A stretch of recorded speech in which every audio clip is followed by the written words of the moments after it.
Here's some homework help for section 2.1. As you can see, this is page 92, problem number 22.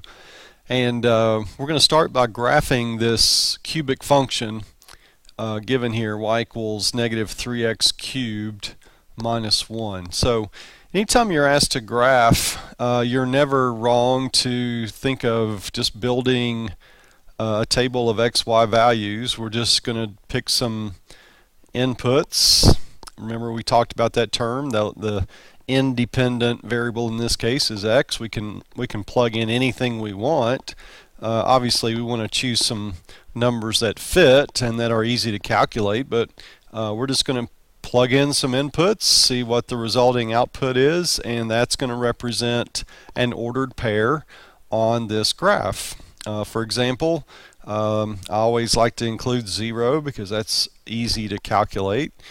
0 cubed is 0, and now I'm going to do negative 3 times 0, and that's 0, and now I'm going to do the subtraction 0 minus 1, which is negative 1. So the thing to be careful about if you're doing mental math here, you've got to think of simplifying using Pemdas. You've got to follow the order of operations correctly. Exponents first, then you multiply, then you do the subtraction in this case. So the point 0, negative 1 is on my graph, and let's make a dot there. Alright, let's try another easy input. Let's say, for example, if x is 1. So I'm going to write this out. If x is 1, we're just going to replace x with 1 in this function.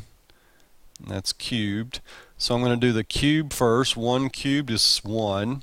Now I'm going to multiply. 1 times negative 3 is negative 3. And now I'm going to subtract. Negative 3 minus 1 is negative 4. So the point 1, negative 4 is on this graph. Alright. I think it's a good idea to, when you find a number, of course not 0, but any other whole number, you should do its opposite. Okay, so let's see what we get when we let x be negative 1. Alright, so negative 1 cubed is negative 1. Now we're going to multiply negative 3 times negative 1, and that's positive 3. And now we subtract. 3 minus 1 is 2. Okay, so the point negative 1, 2 is on the graph. Okay, kind of interesting looking graph. So let's branch out just a little further. Let's do an input of 2. Alright, so for an input of 2 into this same function, we do 2 cubed, which is 8.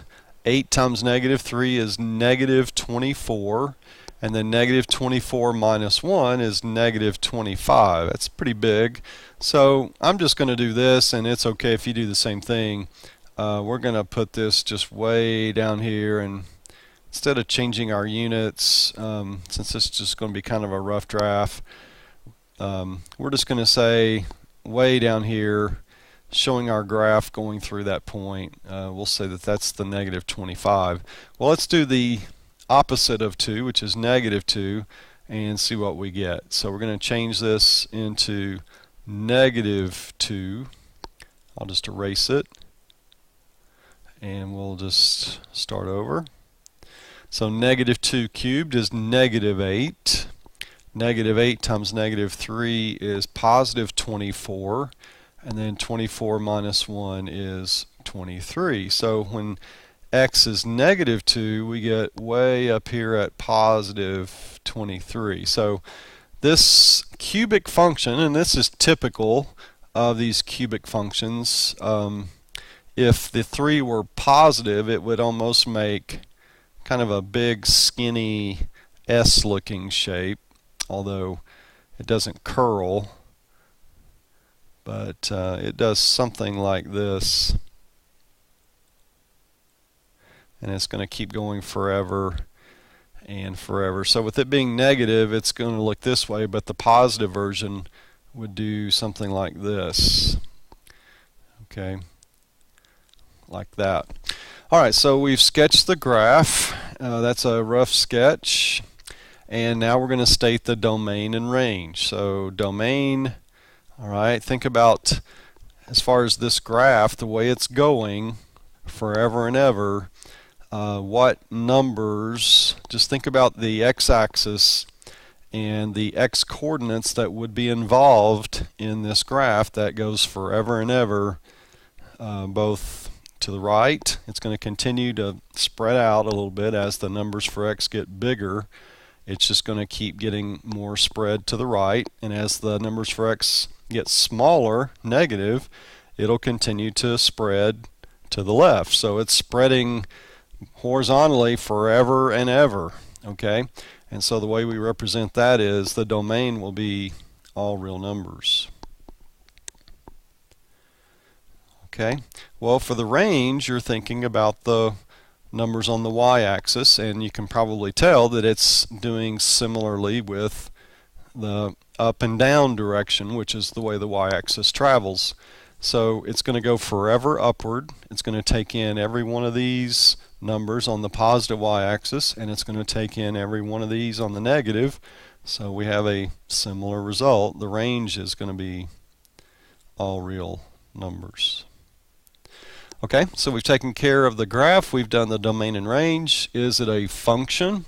Well, we do not have any repeat x's in this function. It does pass the vertical line test. So the answer to is it a function is yes, it is a function. And now we need to determine, well, is it a one-to-one? Is it onto? Or is it both?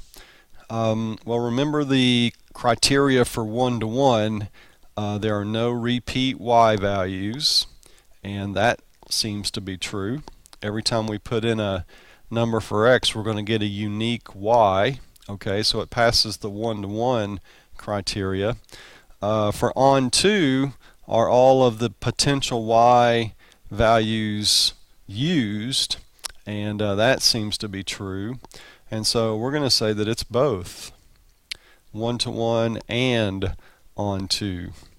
And now we're going to state whether or not it's discrete or continuous. Well, remember, continuous is a curve or a line that has no breaks in it. The dots have been connected, and this certainly fits that description. So we're going to finish our answer off here by saying that this is a continuous graph. Okay, so I hope that helps on number 22.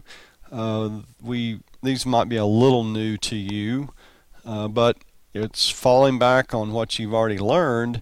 Anytime you want to know what the graph of a particular equation looks like, you can always go to your trusty XY value table using the input of your choice, calculating the output and plotting those points. And I hope that helps, but if not, come to class with questions.